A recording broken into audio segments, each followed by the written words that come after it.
Welcome to the third episode of Concord's 2019-20 FA Trophy Review in the build-up to the Builder-based FA Trophy Final. Today we are joined by Lewis Pack, James Blanchfield and Billy Roast. Thank you for joining me today. How is everyone? Yeah, good, mate. Yeah, spot on, thank you. Today we're focusing on the second round when we faced Bath City. The initial game ended 1-0, forcing multiple trips to Bath before the game was played.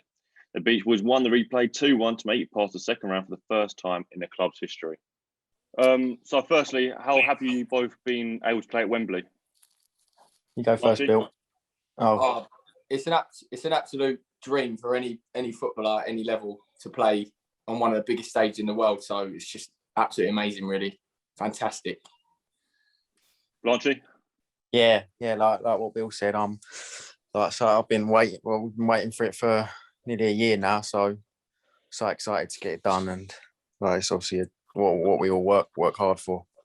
So I'm buzzing for it. So we beat Slough and Maidstone. How do you feel when we drew Bath at home? I don't know really, to be fair, because we've always had a bit of a thing with Bath going there and coming and Argath as well. But I don't know. We just concentrated on the next game. I think we had a few league games, and then we concentrated in training that week before leading up to the game, and didn't really think about who was playing, and just went out and done it. Really. So I think Bath were doing quite well in the league. So yeah, when we got drawn them, it was always like we always believed we could win, but it was obviously we always knew it was going to be a test against them. Yeah, they're a good side, Bath. So. Yeah, I think there's in the playoffs when we played them, because I think if you look at the way it went, I think we had Slough, they would start, Maidstone were third, then Bath were like 6th or 7th. So we got given another tough tie. Obviously, the bonus at the top, the bonus of the draw was at home, wasn't it? I think we all was all happy with the draw that was at home, because we both said we believe in ourselves against any opposition, especially at home. So yeah, exactly. I think we just like the way we play, just like frustrates them. So yeah, definitely. I think it was always quite a good game for us. Yeah, definitely. It was obviously in their manager's head rent free, weren't we? Good old Jerry Gill, who've been mentioned a few times tonight. Heading into the initial Bath game, did you feel the pressure of the fact that Concord never made it past the second round? To be fair, I didn't really come across my mind. I think that's not like I never thought of it. I always believed like the team we had. I always believed we could do really well. Like the togetherness we had was like one of the best I've been involved with. So I always thought like as a team we could do anything. To be honest. Yeah, I mean, I don't think anything like that come into it until sort of quarters, semis. We just sort of got on with it as a normal game and treated it as a normal game. And then I think that obviously it worked. So. That was our outlook on normal game. Bill shelling it into the stands. Well, they can't score from there, mate. Safety first, Blanchy. You got to learn that, mate. I think we've learned that from the first 2 rounds of this talk. He's only a young kid. He'll learn. I'm getting 23 now. Well, he's experienced, mate. You've got experience on your side now. Yeah. Oh boy. When Newble missed a penalty in the early stages, did it affect your confidence at all? Actually, when something like that happens, you just sort of your first thought is like kind of thing. But we just sort of got on with it and worked our socks off. Yeah, we're buzzing. I can't even remember that. When was it? I'm not even joking. It was early on, wasn't it? It was quite early on in the first game. Yeah, I wasn't there, but it was quite a debatable penalty, I think, as well. I've watched it back since. I genuinely don't think it's a penalty. I think the keeper took one of the strikers out, didn't he? Well, supposedly. Oh yeah. No, I remember that. Yeah. Yeah. So there's a good chance to get in front in that, but obviously it clearly didn't affect us because we carried on playing as we did, didn't we? At the time. No, yeah. You know when Aaron Pollock scored with 12 minutes to play and then Bath equalised straight from kickoff? Did it affect, again, how did it feel? Must have been a knife to the heart. Yeah, I mean, I think we had a few games last year where that happened, and I think it's actually statistical that you're most vulnerable after you just score. I think it happened in the Royston game as well, didn't it? Penalty off the moves. Yeah. Yeah, it's just that was straight away, like that, wasn't it? it's just one of them things you got to pick yourself up and get on with it, and then deal with it at half time or at full time. So it was always frustrating because I know before the games we always used to speak about it as well. Yeah, right. That was always like someone would say it, wouldn't they? Yeah. Yeah, and then in your head, I always think it. Like once I've scored, I always think it, but I guess it's just sloppy, really, isn't it? But yeah. Like you say, we had it happened a few times the whole season, didn't it? There was quite a few occasions where we'd score and they score straight away and put all the hard work in, and within 5 minutes you're sort of giving it away. And obviously the Bath one was instantly again, wasn't it? But you can't dwell on it, did you? Obviously, it shows character that you can see straight away. You're right, but it's statistical proven if you score, you're most vulnerable. You're also then more vulnerable once you've conceded as well. Once you've conceded that goal straight away. So obviously the resilience was in the squad to at least see it through to get the draw, wasn't it? To get them back to their place. Yeah, exactly. Definitely. The first game, it ended in draw. I mean, it was a Tuesday night spent travelling to Bath, but only for the game to be called off. Probably the furthest trip of the season as well. What was the changing room like? Livid. Absolutely livid. I was all right. I wasn't playing anyway. I was injured, so I wasn't too bad. Shock, you're injured, by the way. Got to play the next leg. Yeah, it is. Shock, you were injured. I think that's why they called it off. Gaffer wanted it off because he didn't have me playing. No chance, mate. He tried to get that on so much. From obviously because I was on the coach for this one, and I think we all sort of knew it weren't going to be on. We were driving through Torrential away, weren't we, boys? It was awful. Yeah. The whole way down, it's just you couldn't. The driver had his wipers on full speed. You just looked at it, and it's just the spray on the road was ridiculous, and you just knew. And I got a phone call from the match referee at about 6 o'clock. Was the first phone call, and he called it playable. He called it playable at 6 o'clock, but it was obviously rainy and stuff like that. But I don't know if you two remember. You probably will remember. But we turned up, and you knew it weren't on just from being outside. The burger van was shut. The floodlights were off. Yeah, there was hardly anyone there. Yeah, it was really like everyone knew it was from us, didn't they? Yeah, exactly that. And the match referee at the time. Yeah, it was a really strange, surreal feeling. There's a lot of, like I say, there's frustration, wasn't there? And I know Scopes, you spoke about it since, and I'd like to, get it from your point of view. You'd all seemed to deal it really well, though. You all sort of acted in a really professional manner about it, which I think is credit to every one of you.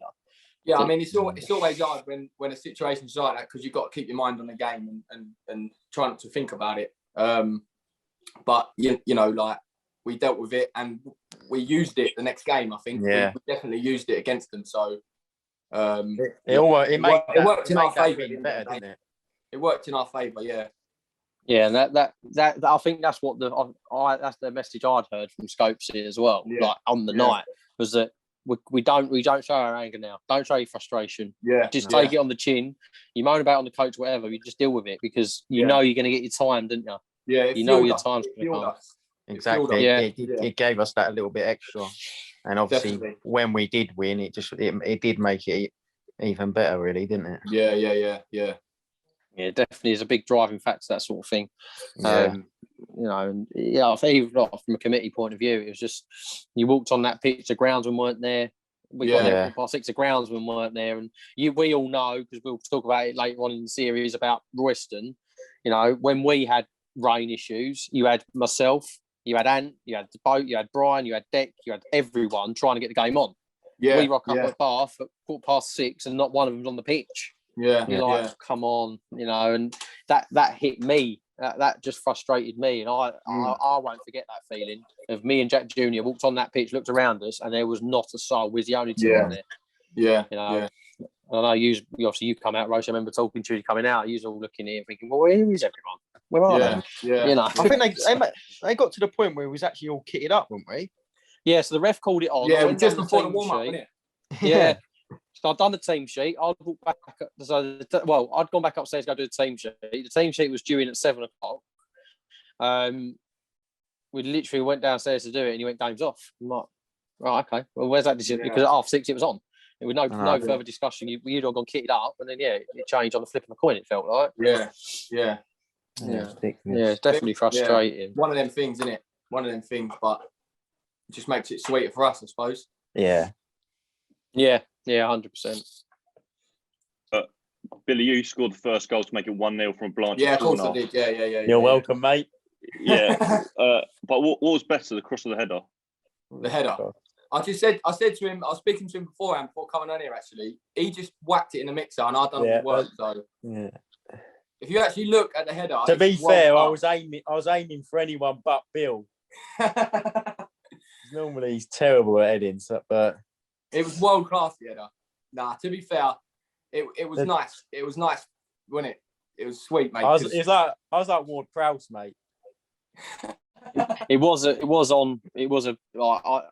behind the goal, and none of us could believe it. It was literally an inch perfect corner routine. Yeah. It was good. Because it's saying we had been like working on it, really, haven't we? Yeah, we've been talking about it, but it worked, and definitely, yeah. Because that's what I was going to say. Is obviously Churchy weren't there that game, was he? Because of school. Nah. And I remember seeing him on Twitter saying to you, Bill, I think it was, that was a routine he'd put together, wasn't it? Yeah, it was. Yeah. I still speak to him a bit now. He still reminds me of that. Yeah, he'll never forget him, mate. He's living off that in our trophy run. That's the Church's involvement, mate. He used to pull us aside, didn't he, Blanchfield, before the game and that, and run through it and stuff. Yeah. So it was all down to him. If you analyse it as well, if you're going to be boring and analyse it, it's not actually as easy as it looked. That corner either. There was a blocker in place. You'd made your run, Bill, and obviously you'd be blind. You had to literally put it on the spot, and you could tell it was a well worked thing. And it was great. It was only about 20 minutes in, wasn't it? 15 to 20 minutes in. So it was an early goal, wasn't it? It was. So you go away to Bath, and you get the upper hand. Really tough place to go. Really, it is. I think that was the feeling before the game. It was like you could sense in a dressing room there was like maybe a little bit of nerves with all the lads. But I think once we got out there and started playing, you could tell. Like I think we could tell like we was like well in this. Do you know what I mean? It just seemed like it was a professional performance, wasn't it? All over, like that's what it felt like. But yeah. It was an away performance, wasn't it? I think, I know we're going to go into it more and more now, but the first 10, 15 minutes was your textbook away performance. You banked up, you'd done your jobs, and we took our first chance, didn't we? It was our first real chance of the game. Yeah. And we've taken it, and it just gives you such a upper hand. Obviously, you had 500-600 Bath fans on a Tuesday night on your back, and there weren't many of us, as there never is. No, exactly. You silenced them. You silenced them in the first 15, 20 minutes. So it was a perfect start, wasn't it? Perfect start. Yeah, definitely. How vital was it to get the first goal in such a big game? Yeah, it's pretty important. I mean, it calms everyone's nerves, doesn't it? A bit, but. What do you reckon, Blanchy? Oh, in any game, I guess it is like to get the first goal always like makes everyone settle down a little bit. Yeah. So I think like even a few times last season when we was going like 1-0 down, we always managed to. I think we must have come back a few times. We always managed to pull it back, didn't we? Yeah. So I think for us, like. Obviously, going 1-0 up, you always want to be at an advantage. But I think it gave us like when we was 1-0 up, we could like sit in our shape a little bit more. Relax a little bit more. Yeah. Obviously, we had that scar as well from the first game of scoring and conceding as well. Obviously, I know we did get through longer this time, but they did equalise, didn't they? Was it about 10, 15 minutes later again from a penalty? I'm still to this day not sure if it's a pen. We stormed a bit of a weather as well, didn't we? They had after we scored, they had a really strong period, didn't they? For about 20, 25 minutes. I think I remember it. I was next to Leachy and we was under the cosh. Their first real chance come from the penalty, which they scored. And then I swear I remember that not being a penalty. No, you're complaining about it. I don't think it was. Yeah, I don't think I've watched it a lot, and I'm not taking all of our bias out of it. Yeah, look where the ball's gone. Look where Haigie's hands gone. Yeah, I think Haigie touched it. And the lino could not wait for his flag up. I remember actually thinking like we've started so well here. We've gone 1-0 up. We're defending well as a team, and the referee makes a decision like that. I remember being absolutely livid, but yeah, what can you do? Yeah. And then they really pinned us then, didn't they? There's that 10-minute period after they scored. They had that 10 minutes before the pen. Then 5 to 10 minutes, like they pinned us. I remember 2 saves that Hagee made that was a really good saves. Yeah. Toe punt from in the area, wasn't there? And one on the edge of the box. Very similar saves. Yeah. But how do you regroup from that? As like, when you're on the pitch at the time, obviously you've gone 1-0 up, you conceded to something that's frustrated you, and then you're under the cosh. How do you react? Like, what does your mindset change or anything like that? Not really, to be fair. I mean, with a team like Bath on a pitch like what they've got as well, I mean, we just try to stay tight as possibly, and you know, just sort of like I said, weather the storm a bit and regroup maybe at half time. I can't remember the minute they scored, but yeah, you just sort of got to get on with it, I suppose. Yeah, I think at half time it was like we was getting a lot of feedback from Gaffer and Minch and that saying just about our shape. I think we may have tweaked it a little bit. Yeah. And I think we come out second half and it helped us a lot. Yeah, I do remember, as much as we was under the cosh for that most of that first half in the end, the last sort of 5-10 minutes we had weathered it and it just turned into quite an even game, didn't it, for the rest of the half? So it all, you know, showed composure. You know, if you look at the games that we had in this run up to this point, you had to show a lot of grit and determination, bounce back ability to get back into games, and then you've shown resilience to stay in a game. And, I think we always knew away at Bath they were going to obviously they're going to have more possession than us. We always knew that. So I think before the game we worked on that, didn't we? We worked on that. It was part of like knowing that they're going to have the ball. So as a midfield, where we've got to be to stop them playing into the striker, because they're a ball playing team. So you kind of know what you don't always know, but you kind of guess what they're trying to do with the ball. And I think we worked it so we could actually stop that. How much did it help you, Blanche? Obviously, you as a player are naturally front-footed, more going towards the goal than your own. How important was it? Yeah, he did score some goals, but we'll let him have that. I'll give him a little bit of credit. I've slagged him off for the first 2. How much better did it make it for you that with someone like Ben Wells there? Obviously, he's back. Where did you play that game, Bill? Did you centre mid as well? No, I think that was one of my first games dropping back in the centre half. Centre half, yeah. So obviously you had Wellesley there, Blanche. How much did that free you up? Well, I know you obviously still have to stay in shape and keep your discipline, but with someone like Wellesley who is very defensive minded, how does that help you? In a lot. I've always wanted to attack more than obviously I want to defend, but it gave me like I always knew when I do go forward, he's going to be there. He wasn't someone that wanted to do both. He was always someone that wanted to defend. So I knew, which I like, it was always me that was going to be the one trying to get on the ball and go forward with it. So it gives you a bit more freedom to do what I'm best at, I guess. Yeah. Obviously we'll go on to that in a minute, but I say that's you notice the difference because it was Euan Woodsy. I think that is you and Henry Woods put it in the middle, sort of in front of Wellesley. And I say as much you got to stay in shape. Knowing you got someone there that when you do attack, you can express yourself, can't you? Yeah, exactly. So at half time, were you happy with your performances? It was 1-0. I think we come in there a little bit disappointed. I think where we'd like gone 1-0 up, and then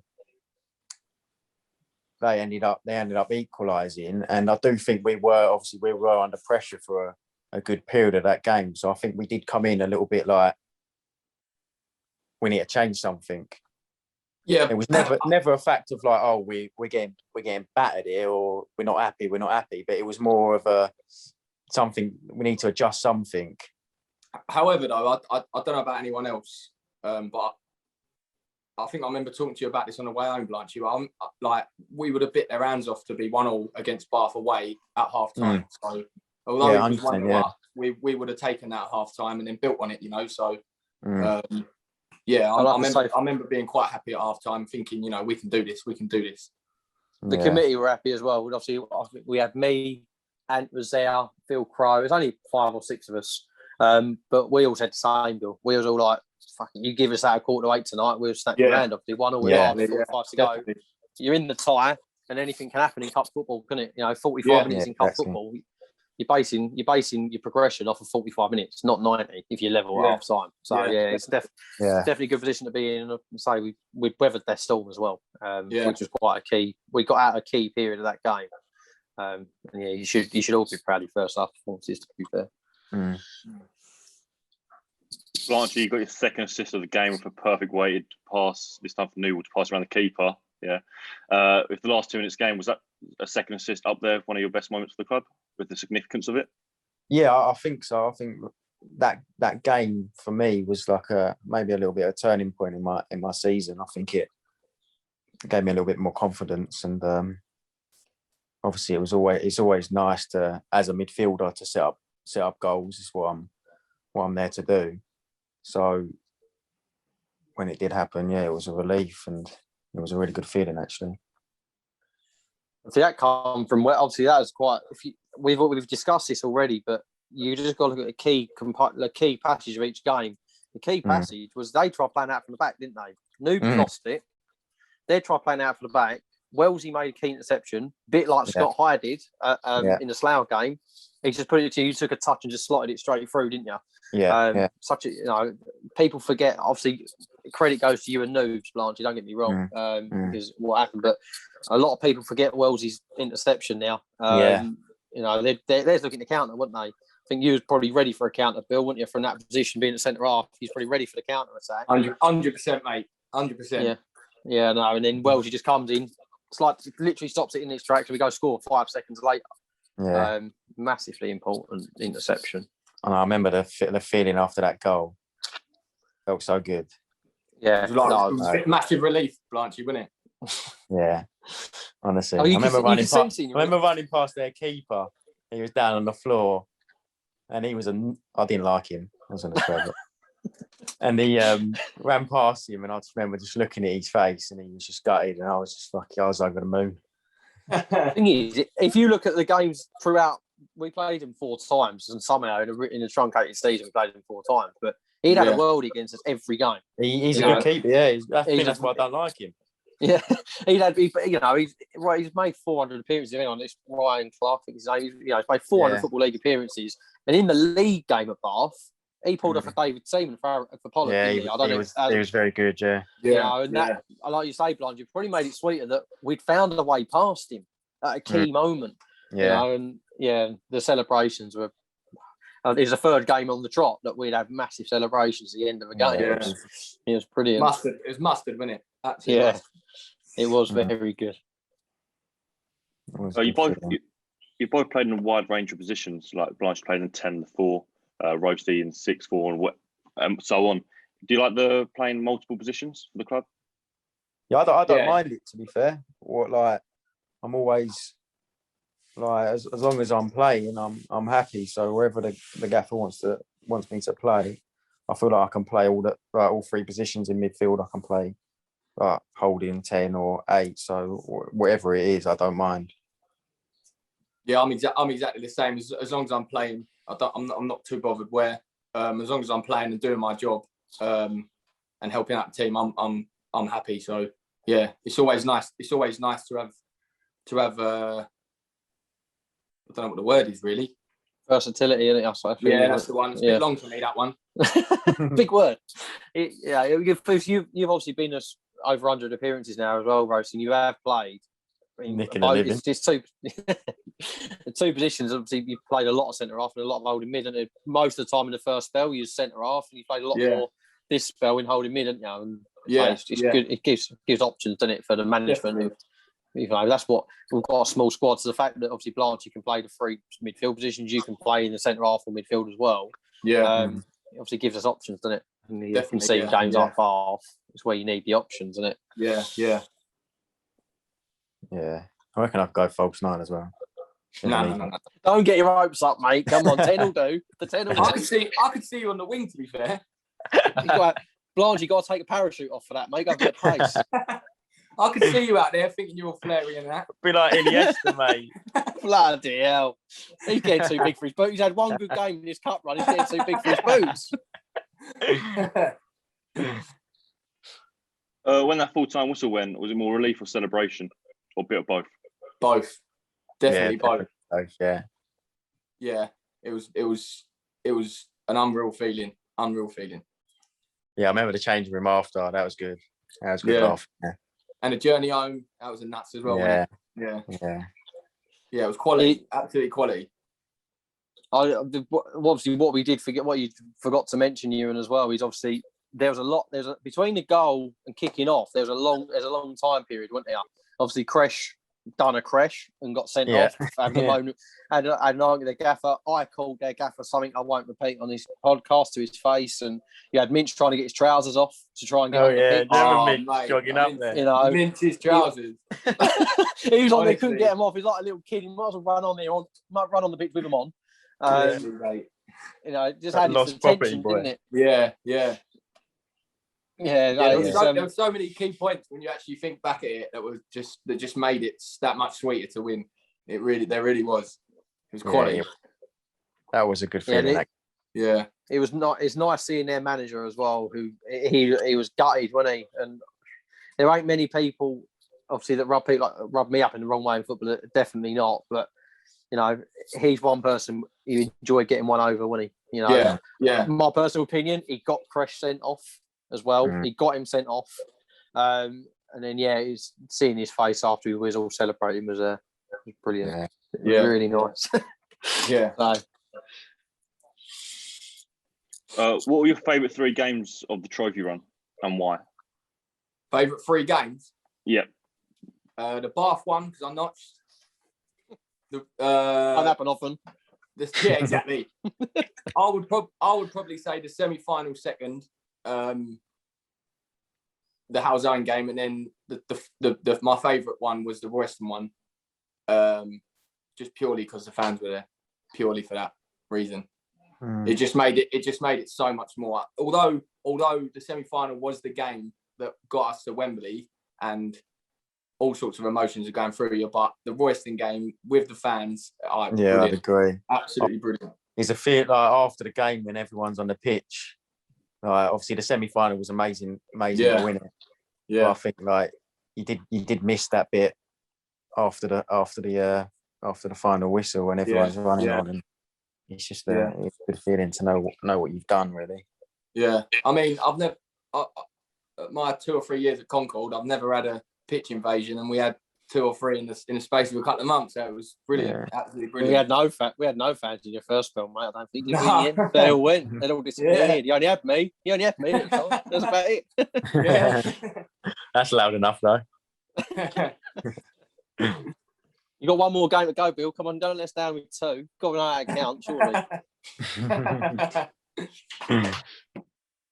What's your third one then? Come on, you done Royston, you got Halzone. Oh, you got all 3. All 3. Yeah, I can't count. It's my fault. It's funny you mentioned Halzone because in our first one, Scopes and Hagee didn't mention Halzone at all. Did they not? Because of the fans. So you backed up the point of the fans is huge. Yeah, definitely. But you know, that sort of does take it away from the fact of the game, really. But yeah. I've nicked your thunder, Blanchy. What's your 3? I'd say I like the Leamington game, obviously. So I think the keeper from about 40 yards out. 40 yards, yeah. 40 yards. And who did you come celebrate? Who did you come celebrate with, mate? Remember obviously that? You, Lou. Yeah, that's it, mate. Is that the game I dragged you down? Yeah, but mate, you just like taking me out. I'm trying to celebrate with the fans. You dragged him down. Yeah. You know, he's always following me everywhere. No, I'd say, that one, the Royston and the Bath game. I think the Bath game for me was like, I enjoyed that the most out of all 3 of them, just because of like what went on with everything, and obviously I felt like I'd done quite well myself in that game. Yeah, but I think I know obviously your favourite 3 were there, but I think Bath was the game that we all just started to believe that something was happening, wasn't it? You know, I remember Jack Cooley like early on. I think it was even before the Bath game, saying like, as a group, like we can, like he was saying we can win this. I remember him saying it. Like I was thinking like, Is he for real? But yeah, me and Chris Clark done a podcast with him and Chris, called Chris is Hagee, pre-season, and they both said it then that Jack from very early on was like, "We're going to win this." He was adamant. He actually did. Yeah, and it you could tell because we've mentioned the group a few times in these episodes that you and all know about. We've mentioned the group, we've mentioned the togetherness, and Bath was the moment that, you know, all the adversity, everything had gone on. We'd gone to Bath twice, and should have been a third time as well. Yeah. We've got the hardest place. We've won. I think we're the only. That's the only. I think that's the second Concord team that's ever won at Bath. So not many win there. And then, you know, you just all started to believe, and the draw went in our favour because we got another. The team got lower, went to Leamington, who were lower than us in the north. Yeah. So you just think you knew the moment was coming, didn't you? Yeah. Written in the stars. You gone? No, he's fallen asleep. How are you preparing for Wembley, bearing in mind that, well, obviously Harrogate have played throughout lockdown, full-time team as well. How are you feeling about it? I mean, it's always going to be difficult. They're a League Two side now. They're doing well. They're full-time. They've played throughout the whole thing. But it doesn't matter to any of us. We're just going to work our socks off throughout the 4 weeks that we've got, or 4 or 5 weeks that we've got. And that's all we can do, really, and go out there and give everything. That's how I feel, and that's how I'm going to do it. So it's like a one-in-lifetime opportunity for most of us. So it's like, I don't think anyone will be there like not giving everything and days off and days we're in training, working hard as they can to be as fit as possible. Because it's not, it's something that everyone dreams of playing there, really, don't they? Yeah, definitely. Does it help you both, obviously, in this preparation? I know it's not the normal season; it wouldn't be like this normally. But does it help you preparing for a one-off? You've literally got Wembley to prepare for. There's no league games, nothing like that. You've purely got this 4 weeks to go. I'm preparing for Wembley here. Yeah, I think in terms of like, all our focus can go on that, and all our prep can go on that. Obviously, it's different in terms of fitness-wise. Obviously, if you was playing week in, week out, you'd feel fitter. You'd feel a little bit more, I guess, more confident. But I think with the prep side, it gives us like 4 weeks to work on what we need to do to beat them. For one game kind of thing, yeah. Yeah. It depends what way you look at it, really, I suppose. Yeah, because the reason I bring it up, like, we had that very unwanted stat last season. I know whatever season we had. We didn't win a league game in 2020 till October. Because obviously we had obviously some bit missed because of COVID, but we didn't win a game from January till lockdown in the league because we had the trophy, didn't we? Everything was going on the trophy, subconsciously or not. I know you obviously go out to prepare to win every game, but our league form suffered, and now you're preparing for when we had 2 weeks to prepare for the semi-final, purely for the semi-final, and now you've got 4 weeks or 6 weeks to prepare just for the final without worrying about league games. So I was saying it must be better to be able to focus on it, really. I know fitness, like you say, Blanche, will be a factor because you're not playing, but you can have friendlies and and stuff. So, that's the thing. I think we've got the 4 weeks of like, it's going to be obviously intense training, and we've got some friendlies to play. So I don't think fitness, really, when I think about it, will be a factor. I think we'll all be. I know I'm doing extras. Everyone I've spoke to, is doing their own bit outside. Exactly, of training. So, I think you'd be foolish not to. Like, it's your one chance to play there. You'd be foolish to turn up there unfit. 100%. And you got the BT cameras to impress as well. So make sure your hair's done, Blanche, for once. Exactly. Yeah. No, I need to get a trim. I need to get cut. Good, mate. Quite happy with mine. Glow up, mate. Yeah, just rather be like Hagee again, isn't you? I can see it. Oh God, don't want to be like that. Now, didn't you say in pre-season you want to be like Perlo? Yeah, I give up with that one, mate. Go for De Bruyne. Do you want the truth? I haven't even watched what we've done because I can't listen to my own voice. Yeah, mate, me. I'm like that. I hate it. I cringe. I can't do it, especially you got to see Lucky Mug as well. Let everyone else listen. It makes me cringe listening back. That's why I ain't heard you slagging me off, mate. Blanchie, you know I love you. I never said nothing bad about you. Don't worry. Oh, yeah, you did. Oh, what'd you say about Slough game? Did you say a sloppy pass or something, or lost his man in the box? Mate, that must have been you. It's always me getting blamed. I've never blamed you, Blanchie. You're my favourite. Shut your ears, Bill. Oh, what? Nah, Roasty. Why do you think I sponsored you this season? Well, I sponsored you, innit? Love it, mate. Love it. Concord through. That's it, mate.